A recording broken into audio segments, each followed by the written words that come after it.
If you're considering moving to Charleston, South Carolina, you may be wondering how our taxes work on properties and homes in South Carolina. This is going to vary in the different states, and some states are pretty notorious for having very high property taxes, which is potentially one of the many reasons that you might be considering a move. So in this video, I want to break it down what our property taxes are, what are the different types if you're a primary resident versus an investment property or getting a second home. How are the taxes calculated, including 3 examples in our different counties of Charleston, Berkeley, and Dorchester of how you can figure out how to estimate your property taxes. And then finally, we're going to wrap up by talking about capital gains and some other tax exemptions that you may be eligible for. So while this may not be the most exciting topic in the entire world, at least I know it's not for me, it is very important. We all have to pay our taxes. So stick around and we're going to break everything down right now.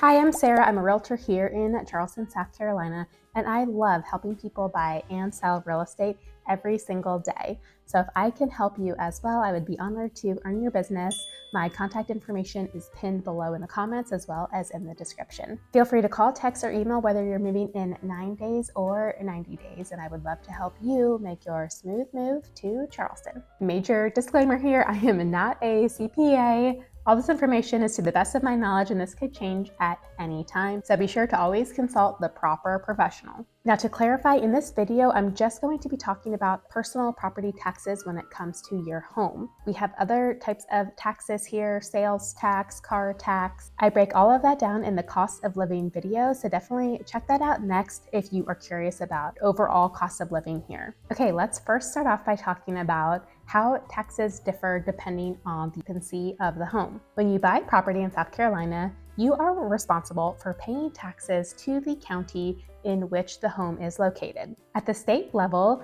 it's 4% of the assessed value if it is a primary residence. That means that you live here full-time or mostly full-time, and legally speaking, you are a permanent resident of South Carolina. If this is your second home or an investment property, if you are buying property to then rent out either short-term or long-term, then it's 6% instead of 4%.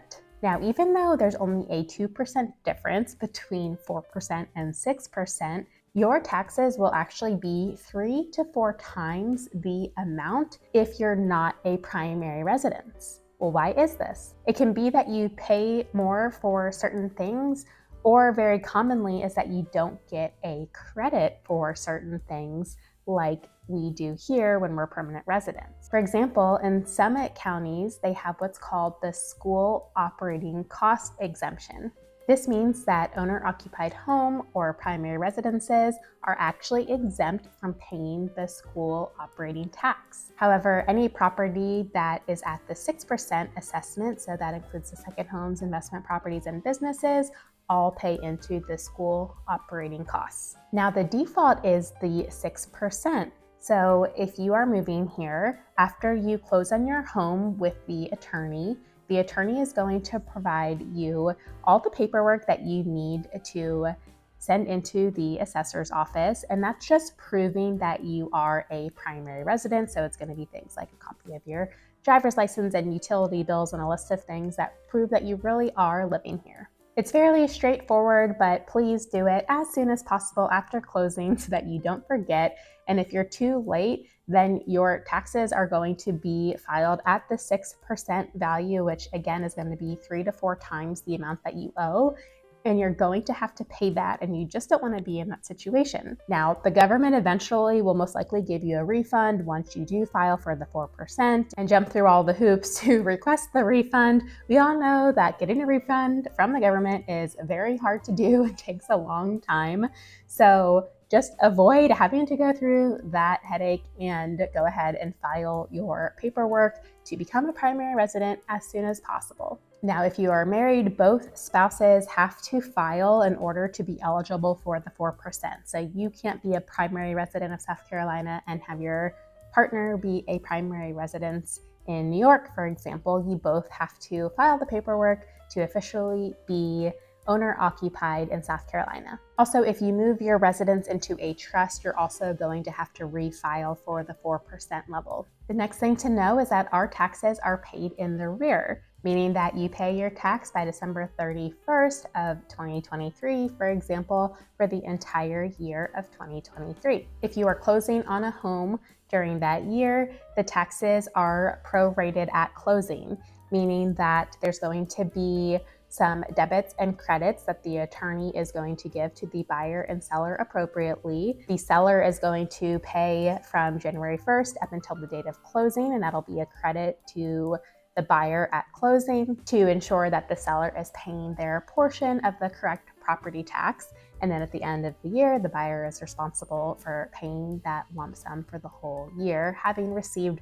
the credit at closing from the previous owner. If you're getting a mortgage, then the bank is usually going to have a certain amount of property taxes that they're going to require to keep in escrow. It could be as little as 6 months. Sometimes it's a year or even 15 months or so. It just depends on the lender. But know that taxes are worked into your monthly payment, and this extra surplus is held in escrow to ensure that the bank is covered and has enough money to pay taxes when the time comes. So you may be wondering how exactly the county figures out the amount of tax that you owe. This is based on the appraised value of your property and the millage rate set by the county. The millage rate is the amount of tax you owe per $1,000 of your property's appraised value. For example, if your property is appraised at $400,000 and the county has a millage rate of 25 mils, you would owe $10,000 in property tax before any credits are applied. And that's really important. I'm going to show you some examples here in just a minute.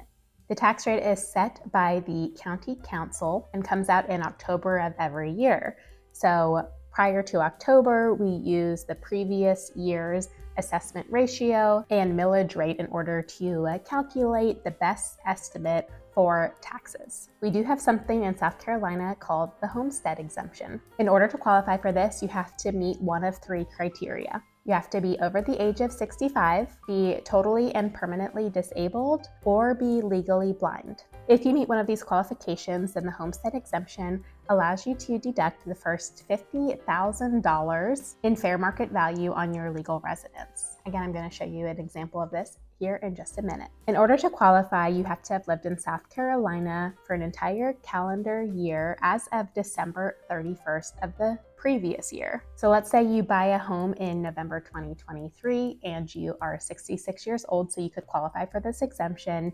You have to wait a full calendar year, so that would be 2024, and then in 2025 you'd be able to apply for the homestead exemption. Okay, now I'm going to share my screen with you and show you examples from all 3 counties, Charleston, Dorchester, and Berkeley, on how you can get an estimate for what your property taxes are going to be.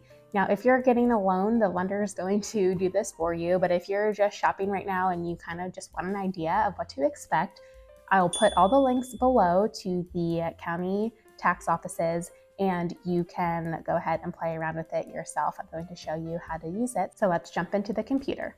First, let's start with Berkeley County. I'm going to use the same appraised value for all the different counties, just so we're comparing the same number here. So let's just say you're buying a home for $600,000, and this is your primary residence. So right here, we put in primary home. Here, you get to select your tax district. I just put in City of Charleston as an example. Here you can see your gross tax liability, but here's what I was mentioning before with the school tax credit. So in this case, you're not paying into the school tax, so you get a savings of $3,643.20. You also get a local sales tax credit and a county sales tax credit. So all in all, your estimated taxes here are $4,130.41.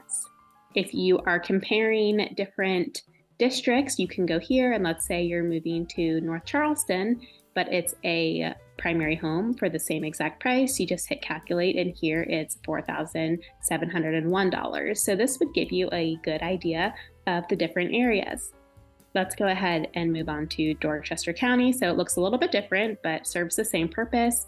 they actually, instead of basing it on 2022, it's the end of September right now at the time of this recording. So they released their 2023 rates a little bit early. So now we can actually see what the rates are for this year right now. Let's say you're in Dorchester District 2. Your property value is $600,000. And once again, you are a primary resident. Then you can see here the gross taxes minus some of the credits. And here is your total tax estimate at $4,034. Now, let's see how this changes with the homestead exemption. If you're over 65, then that reduces your taxes to $3,698 because you're getting that $336.20 because of the homestead credit. Now, how does this compare to a secondary residence? The 6%. As you can see, that increased the total taxes to just under $13,000, which is about 3 times the amount of taxes compared to being a primary resident. Going back to Berkeley County here, let's just compare this same property to the 6% ratio instead of the 4. Calculate and look, $12,768.61. So once again, it's about 3 times the amount. One more example here, we're on Charleston County's website. Once again, all these links are going to be below in the description. Let's say you live in the town of Mount Pleasant, you're buying a home for $600,000 and you are a primary resident. Here it's actually showing the millage rate, which I spoke to earlier, of 0.2529. So your gross tax is this number right here, $6,069.60. However, you're getting these tax reliefs and credits listed right here, which brings your net tax to $2,124.60.